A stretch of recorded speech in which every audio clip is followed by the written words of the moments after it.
Female entrepreneurs face a myriad of challenges, including challenges in accessing capital, social norms and roles. How can these challenges be surmounted to ensure that 51% of Kenya's population have equal opportunities? Betty Kiptum tells us more. Thank you for watching KBC Channel 1. Now it's time to have an interactive conversation, and the topic this particular day is about gender mainstreaming in entrepreneurship. According to the Kenya National Bureau of Statistics, 32% of formal businesses are owned by women, and of informal businesses, 60% of them are owned by women. We would just like to find out how to ensure that women are contributing to economic development, what barriers exist, and how can they be solved. To have this conversation is Amélie Desjardins. She is a principal in charge of business consulting and research at Intellicap. Thank you very much for speaking with us. Thank you so much. Happy to be here. Great. Let's just start with the barriers that women are faced with, the gender-based barriers. Could you give us some of them, and if you have any numbers as well in terms of women in business? Go ahead. Thank you so much. Yes, of course. I mean, there are the general barriers that we all know. So societal norms and culture, and this is true everywhere on earth. Women has take upon themselves more like the duty of care. So just to give an example, like in Africa, women spend 3.4 times on unpaid care work. So taking care of children, chores at home, just anything and everything. So because of this, it automatically limits, access to education, access to better paid work opportunities. And with time, and especially with years and aging, and we'll see this incrementing for especially like elderly people, like it just creates like a bigger gap with time. So you have, the duty of care, and you also have lack of access to markets, lack of access to funding and opportunities. We all have unconscious bias. We all tend to invest and want to work with people that look like ourselves. And because investors and funding, it's still to this day very male dominated, it just creates a cycle. So to address that, I think it's always important to first encourage women to ask for support, promote each other, seek out peer-to-peer networks. There are, female angel investors network, including in Nairobi and elsewhere in the region, that are helping women investing in other women entrepreneurs, but also helping women entrepreneurs rise. But beyond that, also obviously, there's a duty for men to open up and to be conscious of the bias and open up. The women in business make a lot of money, are very successful, but I just wish we could see them and give them more space. When you talk about the issues like lack of funding, there has to be a concerted effort to ensure that these women can access this funding, right? Of course, there are some efforts going on right now. Do you think that they are sufficient? Are they meeting the need, or more should be done? Well, I think you need to start somewhere, and they're definitely like a good starting point. I think they are exciting to see what is happening. There's many programs that are launched, focused on women entrepreneurships. There's a lot of support. There's a lot of grants, subsidies that are provided, but it's not enough. You gave the number at the beginning. Only 30% of women. Like there's so much more that needs to be done just to bridge that gap. So, and also in terms of ticket size, when you think of how much money in the subsidies or in the grants are provided, if you compare the program that are built with women entrepreneur in mind and the ones that are just generally speaking everyone, sometimes there's a tendency for the money to be a bit smaller because it's like they think that unfortunately women own smaller businesses, which is incorrect. There's women owning big businesses, and we need to give them more money and access and also opportunities. So there's a lot of players that can do this. There's obviously big names of IFC, World Bank, all that. There's the government also that can do programs to support at a more local, granular, home-based level. But there's also the private sector, other companies that can support and help. I think it's everyone's work and everyone's challenge, but also seeing this as an opportunity to uphold and bring more to the ground. The 60% of women who own the informal businesses, 76% of them went into business with no idea, how to conduct business. That is according to research. So there is a very big information gap. What can be done to bridge this information gap? That's such an interesting question. I mean, there's, I think a lot has been done recently on, first of all, find these women who have. First of all, it's great that these women has integrated the workforce. So celebrating that, but then reaching them to try to see where they are and where else, and also how to move from like the informal sector to the formal sector. So I think a lot of them are online.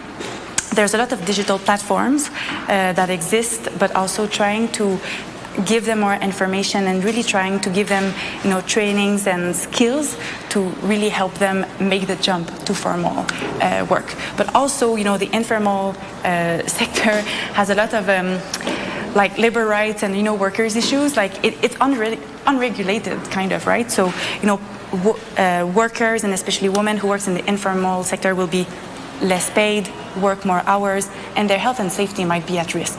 So there's so many reasons why bringing these women into like a formal type of employment can ultimately it's better for them, but it's also good for the employer. You have when you hire people on a regular basis, it may seem costly at first for an employer to say, hey, I'm giving all these like employees benefits, but it's in the long run, it's an investment in the human to retain employment, to increase the growth and potential of your employees.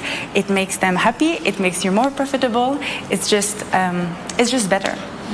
It's just better. And of course, there's the issue of education starting from the primary level. When you're in school, can more entrepreneurial knowledge be incorporated in the curriculum in schools? I wish. I hope so. I mean, we're here for that. I wish so. To be honest, I think instigating, or how can I say, like planting the seed of entrepreneurship in school is life-changing. I think there's so many curriculum that could be done. I'm not here to say which one is right, which one is wrong, but sometimes it's trying to have a fair and honest look at what are the opportunities around me. Where do I live? Do I live in a town, in a big city, in another context? And where would my skill be best suited, and what do I like to do? So it's kind of seeing that, and hopefully for teachers or principals in school who are basically curating the curriculum, really try to find like the niche in the market and basically hopefully train students. And also I have a specific thing in my heart for the women who end up like pregnant very early, young. They end up dropping school easily. So having a curriculum adapted to young mothers to help them gain skills that could be ultimately transposable when they'll have time, in hopefully formal employment, giving them, the means to do what they want in life and not only be at home, which is also, good dedication, but you know what I mean. Right. You mentioned the 3.5 times more hours that women have to work, at home for household chores.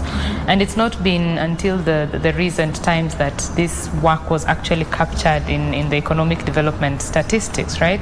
That's actually accepting the contribution of women in the household to the economy. So the policy and regulation environment, the policy and regulation environment, just ensuring that it is gender inclusive. How do we get there? Yeah, such a great question. Policy making or law drafting, we tend to, I used to think that, it's like laws, like it's up in the cloud, it's not practically tangible and affecting to everyone's life. But actually, how you draft the laws is the basis to everything. If the language is not inclusive in the policies, if you don't think of everyone when you draft the laws, people will have to fight against to make their own place in society. So I think that there's we've come a long way in every country in the world, like Kenya in the region, but globally speaking, we've come a long way, but there's always room for improvement. No one likes change. Change is uncomfortable, but the reality is like times are changing and the laws and policies needs to change in favor of including women in the thinking. So how to get there? First of all, in thinking, how do I draft it? Did I think of everyone? When you look at the room where you're drafting, your law, your policy, who is sitting next to you? Like who have you considered? Who have you thought? But also more importantly, who is not there? The laws and policies that you draft affect everyone. So there's really like it's a humble exercise of trying to think, okay, I think I thought of everyone, but what else? What more? And so I think if you do this, recognition of your own bias and like humility and really trying to go above and beyond and consider like the needs of those that are falling behind, most of the time women, marginalized community, elderly people especially. So when you think about that, it will make your law and policy more inclusive, and this will be the stepping stone on which these individuals can create a better future for their own. It's just a more conducive equal environment. Mm-hmm. For women, most of them, they do not speak up for themselves. They do not go after opportunities. So there's an issue with the branding and communication around women-owned businesses, and sometimes they sell themselves short. Mm-hmm. Yeah. So you're underquoting and all that. How can we ensure that women are branding themselves better? Fighting for the space at the table, if it means getting your own seat and bringing it to the table. How do we get there? Well. This is again a loaded question. So I think there should be space at the table. So as you said, it takes a lot of confidence of oneself, but everyone deserves to be at the table. There is space for everyone at the table. Now the people sitting at the table also needs to make their own efforts, to create that space. I think again it's a matter of finding your community, finding your people, supporting each other, uplifting each other, celebrating this success. Failures, and especially in entrepreneurships. I've had 3 companies on my own, like they're all not existing today. You live and learn, and the lesson that you learn, you bring to the table, and this is value. And you have value, you have stories, you have worth, and I think that in a table, and again, you like numbers, so I can drop a few more, but companies who are more inclusive, they're 63% more productive and efficient. And boards of big companies who have a gender balance 50-50, they're 20% more profitable. So if you bring women at the table, you will make more money.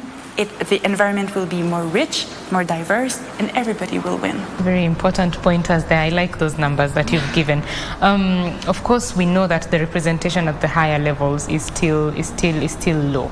So as you said, we need the men. Yeah, we need the men to come on board. Yeah.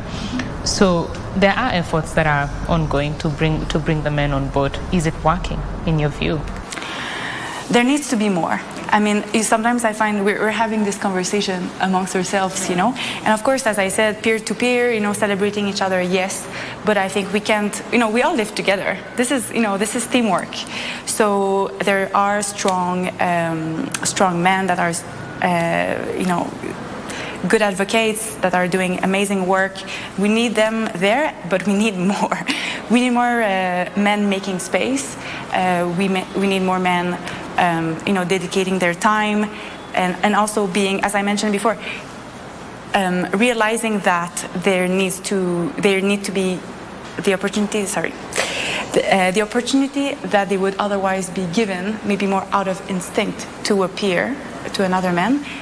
They should make the extra effort of trying to provide this opportunity to a woman, and then ask yourself, you remove the gender aspects. What are the facts? Look at the numbers. You're investing into companies.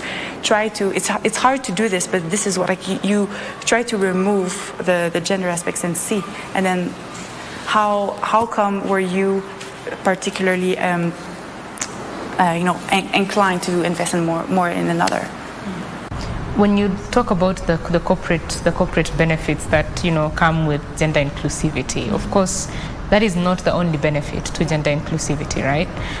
Tell us what it would mean for the general community, just a society that includes more women in these opportunities. So indeed, as I mentioned, there was a profitability of the companies, but then women who earns more tend to reinvest 90% of their earning back into their family unit. So at the personal level, at the society level, we all gain. Also, women entrepreneur tends to support others, and you just see a more diversity of creation, innovation. It's like they open a new world of opportunities and needs that ultimately reflects. And when you lift one up, you lift everyone up. So I think the benefits can be anything and everything, and I think it would be interesting to see in the future how this will unfold. Right. You mentioned earlier about learning from failure. Yes. When women fail, the repercussions are, 100 times more than when men fail. We are beaten up much more. What can be done to ensure that even at the time when a woman fails, it does not impact the society's view in terms of the capability of women? I wish I had known back then how. This is such a personal question. I think that we all make mistakes. We're all learning, and I think it comes back very much to the individual to say, I'm learning and I'm growing. And the seat that you had at the table that made you launch your business and perhaps it didn't work out, the seat is still there. And there are a lot of investors that don't invest in first-time entrepreneurs because they think that they haven't learned yet. And that's kind of true. You kind of need to, you learn by going, and then, if you look at big names in the industry, and from Oprah to Steve Jobs, and Walt Disney, you all hear how later in life success has come through. So, but it's hard. Failing is hard, and I think it's important to talk about it. It's important to ask for support. There's no place and time for shame. It's only about learning. But I do agree and feel the pain of the exercise. But the future is bright. There's only opportunities ahead. And if something didn't work out this time, try something different. And also ask for feedback and try to learn. And not try to learn, but try to fail faster than later. Try to take on feedback early on. If you're told that your company, you don't have the right market, or you're spending too much time, you have many products, but maybe you're focusing too much time on one product rather than listen to the feedback of seasoned fellow entrepreneurs, investors, people around you. That's what we do here at Intellicap. We provide technical assistance. We ask critical and challenging questions to try to find the pain point, so that either it fails fast and you can find a better model for your company, or we reshape in a way that for a better path for growth in the future. So if you're speaking to a female entrepreneur, who is looking to battle it out in a field that is filled with men, what would you tell them? Hold on. Life is a roller coaster, but it's worth it. I think the value of the network, obviously. Again, as I said, take on the advice, take on the feedbacks, not being afraid of failure, not being afraid of putting yourself out there, and just going for it and going above and beyond.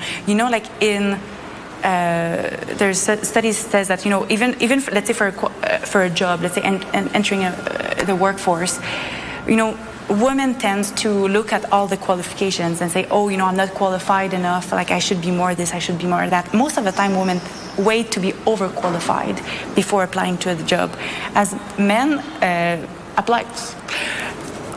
And why not? And so I encourage women to just do that.